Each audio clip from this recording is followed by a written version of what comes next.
comme la présidente de l'étude l'a bien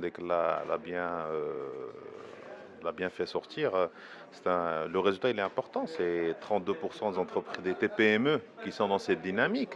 Bon, l'étude elle n'est pas encore en phase finale, mais bon, déjà on a les premiers résultats qui sont en exclusivité, qui sont importants. 32%, ça veut dire que nous avons beaucoup de travail à faire au niveau de la vulgarisation, de l'accompagnement. Parce que rien ne peut se faire sans accompagnement, sans la vulgarisation, sans qu'il y ait un leader dans ce sens. Aujourd'hui, je fais appel à Maroc PME, de par leur expertise et expérience dans la distribution des programmes de mise à niveau, comme ce qu'ils ont fait pour ISO il y a une quinzaine d'années, etc. Ils le font encore toujours très bien. Bon, ce serait bien qu'ils prennent en charge ce sujet au niveau de l'accompagnement. L'agence digitale s'est créée il y a quelques temps. Bon, il y a un nouveau management qui vient d'être mis en place.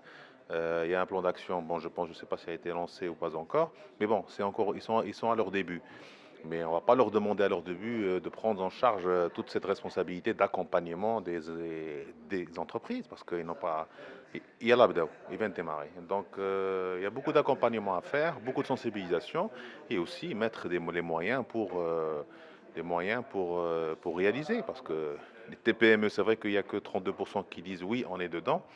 Mais je pense que beaucoup te diront, ou ils disent, ou là ils diront, comment le faire, la méthodologie. C'est-à-dire accompagner, oui, mais comment? Quelles sont les grandes contraintes auxquelles font face les TPME sur ce La volet? compréhension. La contrainte, c'est la compréhension et la méthodologie. C'est-à-dire qu'il faut qu'il se fasse accompagner. Un patron de PME dans son quotidien, c'est pas quelqu'un qui a un responsable IT dédié, un responsable RD, développement, marketing, etc. En général, ils remplissent cette fonction. Ils ont des gens qui collaborent avec eux, mais ils remplissent ce genre de fonction. Mais ils ont besoin de quelqu'un qui va les aider à la compréhension, à l'accompagnement. Vous savez, dans l'étude, plus de 90% des gens qui portent ce genre de transformation, de projet qui est le 4.0 dans les entreprises, c'est les dirigeants. Mais c'est qui ces dirigeants? C'est ces dirigeants qui ont compris. Qui ont compris. Donc si on veut faire avancer le pays, les entreprises dans ce sens-là, eh ben, il faut faire un travail de vulgarisation et d'accompagnement des chefs d'entreprise et des PME. Et ça, c'est une responsabilité des pouvoirs publics aussi et aussi du monde associatif, toutes, comme ce que nous faisons aujourd'hui en tant que Fédération Commerce et Services dans le cadre de la CGM. Nous faisons ce travail. Il y a une commission qui a été créée, qui a été mise en place pour le digital. Donc il y a une dynamique. Mais bon, il faut que la marche soit soutenue, c'est-à-dire une bonne dynamique, une bonne marche. Je ne parle pas de vitesse, je parle de dynamique, de mobilisation et dynamique. Vous pouvez partager avec nous les grandes conclusions de l'étude que vous avez réalisée sur les TPME. Alors, c'est une enquête qui a concerné l'entreprise marocaine et l'état de maturité du phénomène 4.0. Et nous avons aujourd'hui restitué effectivement les résultats intermédiaires avec un zoom sur la TPME, parce qu'à l'invitation de la Fédération de commerce et de services de la CGM, l'objectif était de donner un peu les grandes lignes. Et ce qui ressort par rapport à ce que nous avons étudié, c'est qu'il y a un défi humain très important, donc en termes de montée de compétences, mais il y a également un besoin pour les TPME qui sont conscientes de ce phénomène et des enjeux de ce phénomène.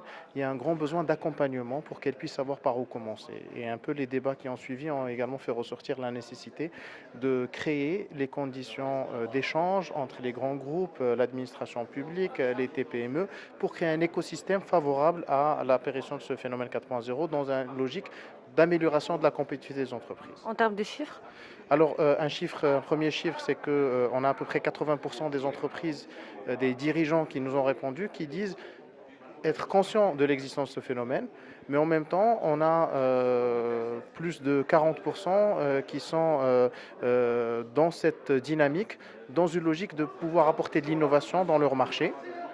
Et ils sont en attente de la création des conditions pour pouvoir aller de l'avant. Un autre chiffre probablement intéressant, c'est que plus de la moitié, à peu près les deux tiers des TPME, disent qu'ils veulent s'engager dans une logique de transformation digitale, mais ne savent pas par quoi commencer, dans ce sens où ils n'ont pas les compétences humaines pour pouvoir les accompagner en interne, ce qui est complètement compréhensible vu la taille de ces structures-là et les ressources dont elles disposent. les grandes contraintes. Premier élément cité dans l'enquête, c'est les budgets. la possibilité de financer cette transformation numérique. Les entreprises sont conscientes que c'est un investissement, qui aura un retour sur investissement, mais il faut quand même mobiliser le budget. Deuxième limite, c'est ce que je disais tout à l'heure, c'est le défi humain, les compétences. Et troisième, c'est le comment, c'est-à-dire l'approche méthodologique, d'où un besoin en accompagnement en conseil pour pouvoir leur permettre de réussir leur transformation. La transformation digitale, quel état des lieux pour les TPME? Alors, la transformation digitale, aujourd'hui, c'est quelque chose qui commence à s'imposer et qui s'accélère d'une manière très, très importante. Donc, à travers les résultats de l'étude que nous avons vus ce matin, ce que j'ai bien noté, et ça va vraiment dans le sens de ce que nous observons, c'est qu'il commence à y avoir une maturité des différentes entreprises. Plus de 80% des entreprises ont déjà été sensibilisées au phénomène. Maintenant, le fait d'être sensibilisé ne signifie pas que nous transformons, pour la simple des raisons, c'est qu'aujourd'hui, il existe un certain nombre de freins qui bloquent malheureusement les toutes petites entreprises. Et parmi ces freins, on en a parlé, bien sûr, il y a tout le côté financier, mais à la limite, celui-là, c'est pas ça qui nous fait peur, mais c'est beaucoup plus le frein de changement de mentalité. Comment essayer de faire en termes de priorité? Faut-il que je m'occupe des différentes problématiques que j'ai au quotidien? Faut-il que j'aille me transformer, faire la transformation digitale? Et c'est vraiment toute la question.